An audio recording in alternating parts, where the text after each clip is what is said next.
It's been 2 years since we started this channel, and in that time we have created over 400 videos, and in those videos we have interviewed over 100 guests. So I thought it would be interesting to share some of the research from some of our best interviews. So today we're going to talk about what do people need to perform at a high level, because if you want to be a top performer, you must know what separates the high performers from everybody else. So let's get into it. The first thing we need to talk about is how does one define high performance? It's a really interesting question because when I ask this question to different people, they have completely different answers. For example, if I were to ask Gary Keller or J-Pop, they would say that being a high-performing real estate team means closing over 30 transactions per year. If I were to ask Grant Cardone, he would say closing over 100 transactions per year. But if I were to ask someone like Naval Ravikant, he would say that a high-performing human being is someone who is constantly learning, growing, adding value and making an impact.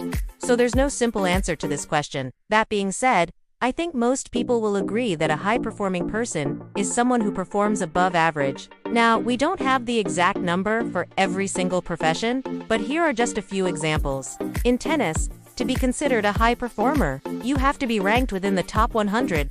In swimming, it's the top 1%. In track and field, it's the top 0.001%. And in business, it's usually the top 2 to 5%. Now, why is it important to understand how to become a high performer? Well, for one, I think it gives us something to aim for, right? It gives us a goal to work towards. And secondly, by studying high performers, we can learn from them and improve our own performance. We learned from one of our previous guests, Dr. Andy Maya, that the reason why we should study great minds is that we become like them. He says, "Show me your friends and I will tell you who you are." So if we surround ourselves with high performers and we study their habits and their routines and their mindsets, we will eventually start to embody those traits ourselves. There are 3 main things that we discovered that high performers do that other people don't.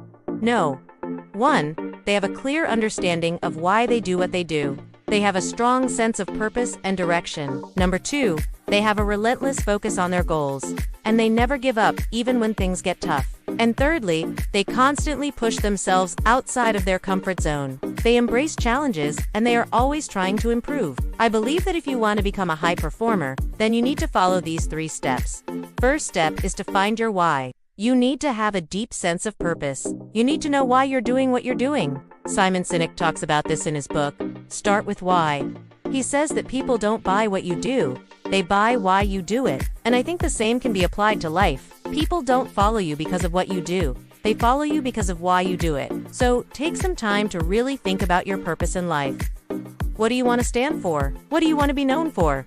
And once you have a clear understanding of your purpose, it will give you direction. It will give you motivation. It will give you the energy to keep going even when things get tough. Second step is to focus relentlessly on your goals.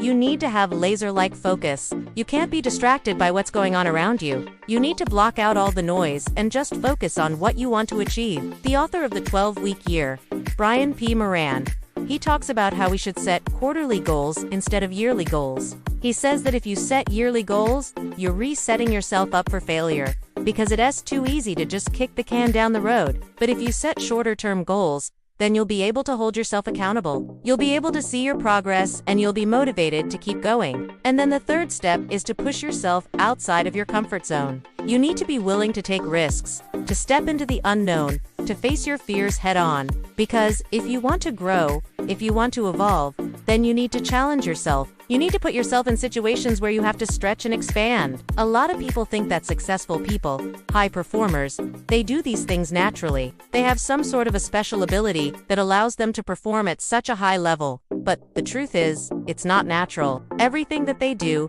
everything that they have achieved, is a result of deliberate practice, discipline, and sacrifice.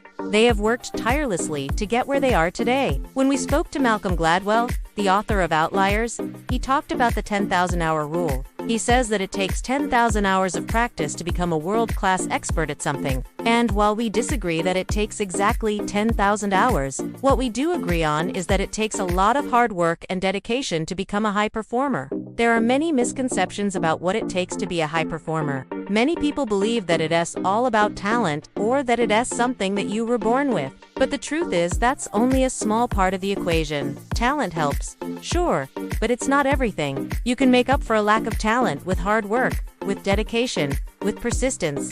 I'm a living example of this. I was never the smartest or the most talented person in any room, but I was always willing to work harder than everyone else. I was willing to make more sacrifices. I was willing to push myself further, and that's what allowed me to become a high performer. Let me share with you a story about Ryan Holiday, the author of Obstacle is the Way.